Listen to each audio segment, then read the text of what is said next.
ಹಿಂದಿನ ವರ್ಷ ಆಡಿಯನ್ಸ್ನಲ್ಲಿದ್ದಂಥ ನಾವು ಈ ವರ್ಷ ಅರೇನಾದಲ್ಲಿ ಕೂತು ಭಗವದ್ಗೀತೆಯ ಪಾರಾಯಣ ಮಾಡ್ತಾ ಇದ್ದೀವಿ ಅಂದರೆ ನಂಬೋಕೆ ಆಗ್ತಿಲ್ಲ.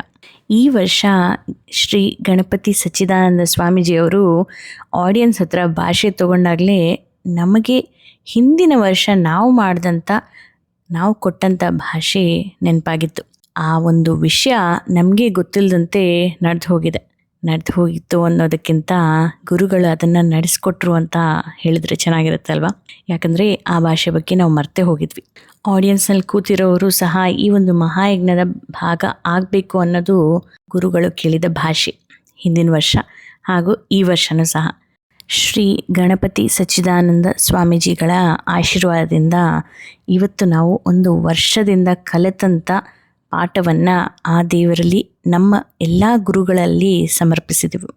ಗುರುಗಳೇ ಹೇಳೋ ಹಾಗೆ ಈ ಯಜ್ಞ ಇಲ್ಲಿಗೆ ಮುಗ್ದಿಲ್ಲ, ಇದು ಬರೀ ಒಂದು ಪ್ರಾರಂಭ ಅಷ್ಟೆ. ಇನ್ನಷ್ಟು ಬಾರಿ ನಾವು ಪ್ರತಿ ವರ್ಷ ಇಲ್ಲಿಗೆ ಬಂದು ಪಾರಾಯಣ ಮಾಡಬೇಕು ಅನ್ನೋದೇ ನಮ್ಮ ಆಸೆ. ಮೊದಲಿಗೆ ಭಗವದ್ಗೀತೆ ನಮಗೆ ಕೊಟ್ಟಂಥ ಶ್ರೀಕೃಷ್ಣ ಪರಮಾತ್ಮನಿಗೆ ಭಗವದ್ಗೀತೆಯನ್ನು ಕಲಿಯೋದಕ್ಕೆ ಪ್ರೇರೇಪಿಸಿದಂಥ ಶ್ರೀ ಗಣಪತಿ ಸಚ್ಚಿದಾನಂದ ಸ್ವಾಮೀಜಿಗಳಿಗೆ ನಮ್ಮ ಅನಂತ ಕೋಟಿ ಧನ್ಯವಾದಗಳು. ಭಗವದ್ಗೀತೆಯನ್ನು ಕಲಿಸಿದಂಥ ಶ್ರೀಕಾಂತ್ ಅವರಿಗೆ, ಪ್ರತಿ ವಾರ ನಮ್ಮ ತಪ್ಪುಗಳನ್ನು ತಿದ್ದಿ ಹೇಳಿಕೊಟ್ಟಂಥ ಶ್ವೇತಾ ಅವರು ಮತ್ತು ಸಂಯುಕ್ತ ಅವರಿಗೆ ನಮ್ಮ ಅನಂತ ಕೋಟಿ ಧನ್ಯವಾದಗಳು.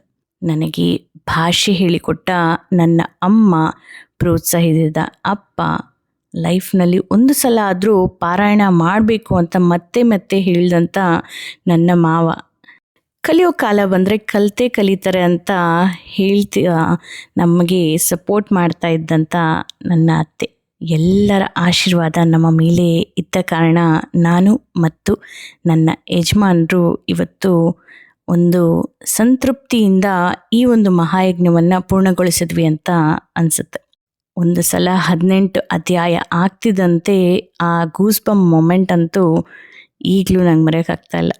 ನನ್ನ ಸ್ನೇಹಿತೆ ಉಮಾನ ಈ ಸಂದರ್ಭದಲ್ಲಿ ಮರೆಯೋಕ್ಕಾಗತ್ತಾ?